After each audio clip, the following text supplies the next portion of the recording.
There's a silence on these moors of a landscape that's long outlived its own name. Whilst researching a forgotten well, I found a stray Victorian reference to something I'd never heard before. The Valley of Red Oaks.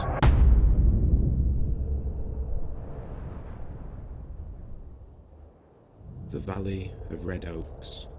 The only reference to this in almost 150 years.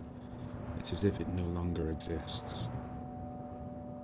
This is the Readycon Dean, a quiet cut of gritstone and peat within the old boundary of Friarmere.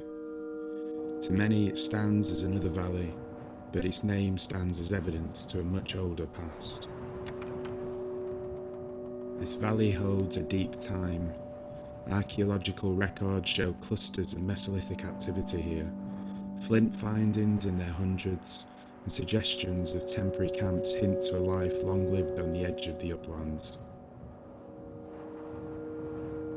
Published in 1871, Joseph Bradbury's Saddleworth sketches describes the area as the Valley of Red Oaks, a name for it I'd never heard before, and upon further investigation I could find no other reference of it.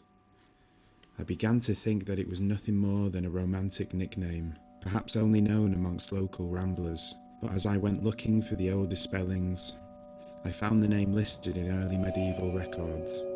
In 1468, the area was referred to as Readycon, a form that practically translates itself in Old English elements. Red, Oak, Valley, a meaning hidden in plain sight. A literal description preserved inside the name itself, and it hits harder when you realise what this landscape once was. Lower valleys of wet woodland and slopes of oak hazel forest, before clearance, before the long change into open moorland. The oaks are gone, but the name remains, a linguistic fossil. But if a whole valley can lose its name, how many other places have we already lost? Names erased from maps, stories and memory, and how many are still out there, quietly slipping away while we walk straight past them?